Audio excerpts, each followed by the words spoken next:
Welcome back to my channel, welcome back to yet another blog. আর আজকে হচ্ছে আমরা যাচ্ছি, কোথায় যাচ্ছি পরে বলছি। তো নতুন বছর শুরু হতে বাস 7 দিন বাকি, আর আমরা বেরোচ্ছি হচ্ছে একটু আমি অ্যাকশন ক্যামেরাটা পরিষ্কার করি। কি হলো ক্যামেরায়?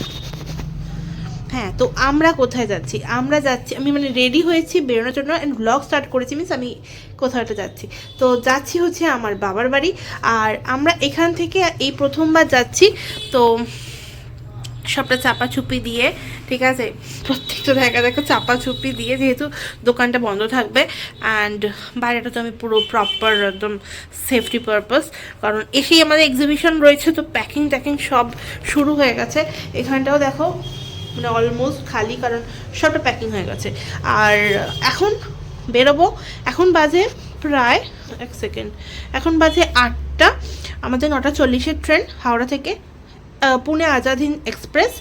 তো কোপারগাঁও নামবো, বাকি ট্রেনে উঠে কথা হচ্ছে, কারণ প্রত্যেক বছর আমি একটা করে ব্লগ বানাই, তাই আমি বেশি কিছু করছি না, যা হবে যতটুকু হবে সবটা শেয়ার করার চেষ্টা করব। আশা করি তোমাদের ভিডিওটা ভালো লাগবে, যতটা যদি প্রত্যেক বছর বানাই, যখন এই বছরও বানাবো, মানে এই বছর দুবার যাচ্ছি, সেকেন্ড টাইম।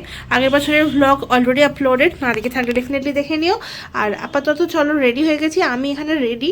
আর আমার মাকে দাঁড়াও দেখাই, এই যে, তো যাচ্ছি আমরা বাবার বাড়ি।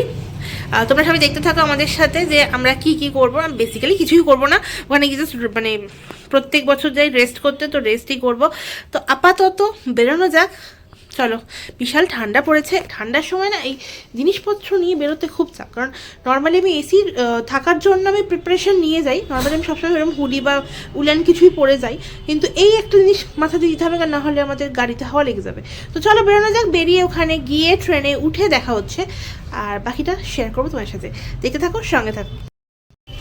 তো আমরা বেরিয়ে পড়েছি, আর আমরা যথারীতি বাড়ি থেকে বেরিয়ে ফার্স্ট টোটোই করেছি, কারণ আমরা যাবো হচ্ছে আজকে হাওড়া মেট্রো ধরে, এটা বেশ ইজিয়েস্ট ওয়ে হয়েছে। আর আমরা দেখো হাওড়া স্টেশন পৌঁছে গেছি, মানে হাওড়া গিয়ে মেট্রো করে দেন হাওড়া স্টেশন মেট্রো করে চলে এসেছি।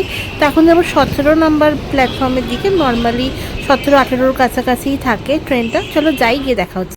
তো তোমরা দেখতেই পাচ্ছ 18 নম্বর প্ল্যাটফর্মে ট্রেন দিয়ে দিয়েছে, চলো আমরা উঠে পড়ি, তারপর দেখাচ্ছি। আমি একটা ম্যান্ডেটারি সেলফি মাস্ট, আর ট্রেনটা দেখিয়ে দিলাম, চলো উঠে বসে তারপর আমি কথা বলছি আবার। হ্যাঁ,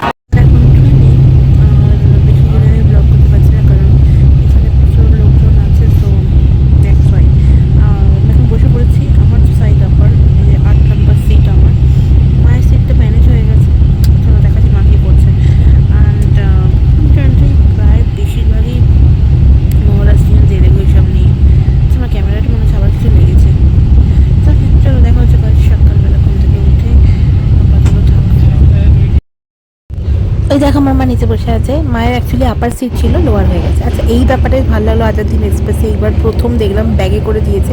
যাকে চলো শুয়ে পড়ি, দেখা হচ্ছে কাল সকালবেলা। তো সকাল হয়ে গেছে, আর ট্রেনের এই চাটা আমার ভীষণ পছন্দ। এটা কিন্তু ওই মিক্স যেটা গুঁড়ো পাওয়া যায় সেটার চা, 20 টাকা দাম নিয়েছে। আর আমি আর মা এখন বসে গেছি হচ্ছে ব্রেকফাস্ট করতে, চলো ব্রেকফাস্ট করে নিই, তারপর আসছি। সকাল হয়ে গেছে, ব্রেকফাস্ট ডান। এখন দাঁড়িয়েছে বিলাসপুর, প্রায় বাজে 12:49, ঠিক আছে। তোমার শুনতে পাচ্ছ, চলো পরে কথা হচ্ছে আবার।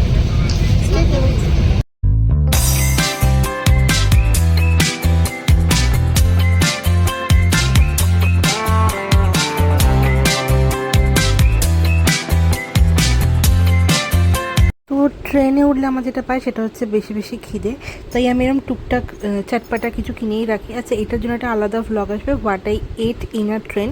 তো এই করতে করতে আরেকটা দিন কেটে গেল, আর আমরা পৌঁছে গেছি প্রায় 5:48 নাগাদ কোপারগাঁও থেকে আমরা অটো ধরে চলো শিরডি যাই। শিরডি গিয়ে দেখা হচ্ছে, এবারে কিন্তু আমরা রুম বুক করে আসিনি, তো সেই এক্সপিরিয়েন্স তোমাদের শেয়ার করবো। তো অবশ্যই নেক্সট পার্টটা দেখবো, সাবস্ক্রাইব করতে ভুলো না। দেখা হচ্ছে পরের ভিডিও, ততক্ষণ অবধি অবশ্যই ভিডিওটা ভালো লাগলে শেয়ার করে দিও। যারা যারা শিরডিকে যাবে ভাবছো, অবশ্যই ব্লগগুলো কেয়ারফুলি দেখো, ওখানে অনেক ডিটেলস আমি শেয়ার করি। আর সাবস্ক্রাইব করতে ভুলো না চ্যানেলটাকে, আরও প্রচুর ভিডিওস আসবে। So stay tune, bye bye.